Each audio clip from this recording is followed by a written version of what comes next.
birthday. Miss Pickslay. I'm your biggest fan. Woo! I'll be here all week. All right, ready? Oh my God. Ready? Go.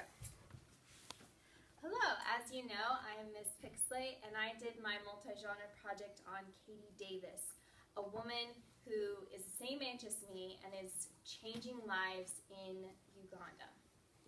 I picked this one quote to help show who she is as a person, her perspective, her view on life. I'm not here to eliminate poverty, to eradicate disease, to put a stop to people abandoning babies. I'm just here to love. This is Katie's heart. She's all about love and having a heart for the one, just one person at a time. I started reading Kisses from Katie, a book that she wrote, a New York Times bestseller that she wrote a few years ago. It shows her heart for the one, her purpose, which is to love each person, every single person that God puts in front of her. And ever since I began to read her book, I've been drawn to her attitude. It's the kind of attitude that I want to have. Very joyful in all different situations. Throughout any hardships that she goes through, she's extremely joyful. And the cool thing about her is, well, first of all, she's got this great sense of humor, super joyful. She has now 14 girls that she's adopted in Uganda, which to me is just tremendous. It's huge. But then, even though she's done all those things, she doesn't consider herself to be someone special.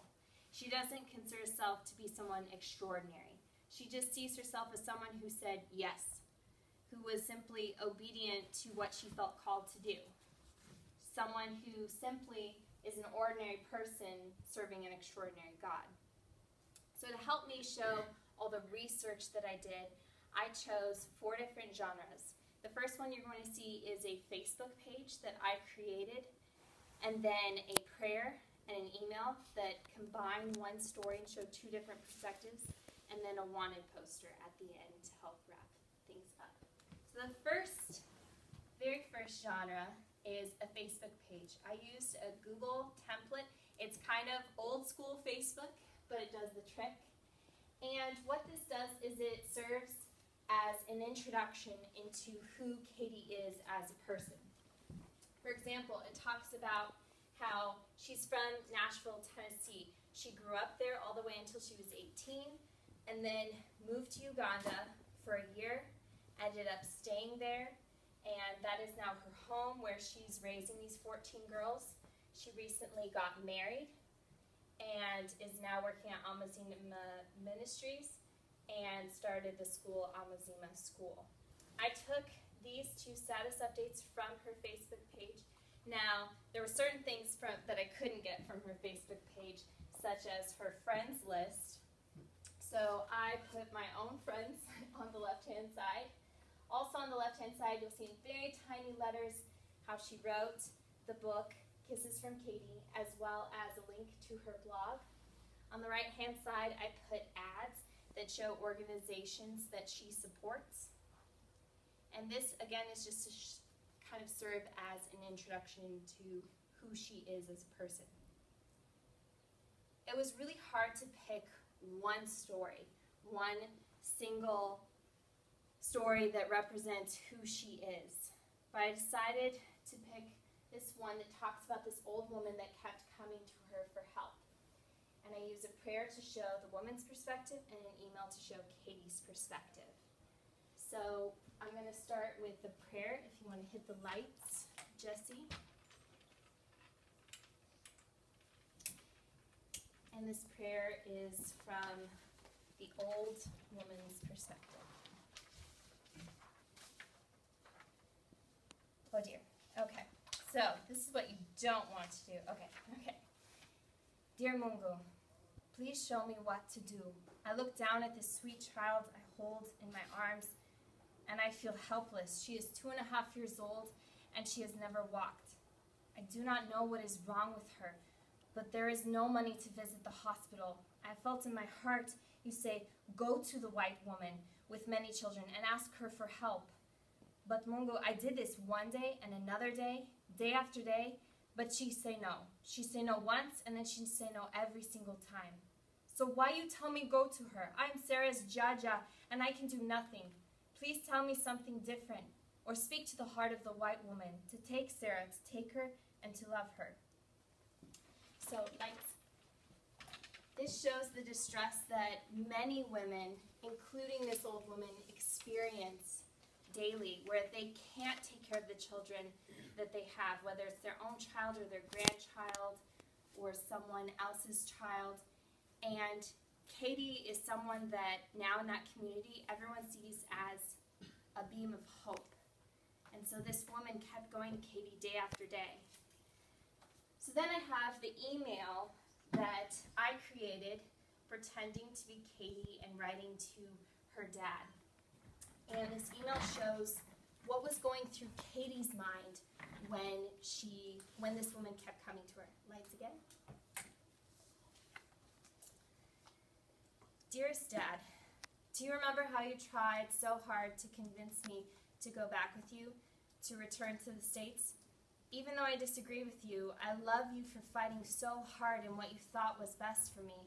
And I love you even more for ultimately allowing what God thinks is best for me. Daddy, I know it may seem crazy at times, but I love my life here. Sure, there are frustrations. The rules here for adoption make it very hard for me to do what God has called me to do. They say that I must be 25 years old and at least 21 years older than the child being adopted. They think that it is bad for me for anyone to have more than 5 children. But how can I say no when God has called me to say yes? Just the other day, an old woman came to me with her 2-year-old granddaughter who cannot walk. I had just told God, no more kids, and here was one needing a home. I told her no, but she kept coming back. Then one day, God told me, your next child's name is Sarah. So I prayed and prayed. I dreamed of her, I longed for her, I missed her. The old woman came again, begging me, this time kneeling in front of me. Then she said these words, God keeps telling me to come here for help. Please help Sarah. Right then and there, Sarah's little hand grabbed hold of mine, and she looked at me in a soft, high-pitched voice, called me Mama. So you see, Dad, even when I want to say enough, God keeps placing these girls in my life. And the beautiful thing is, He then helps me care for each one. So some might call me crazy, others might call me irresponsible, but I'm okay with that. I love you and miss you so much. Daddy, your girl, Katie.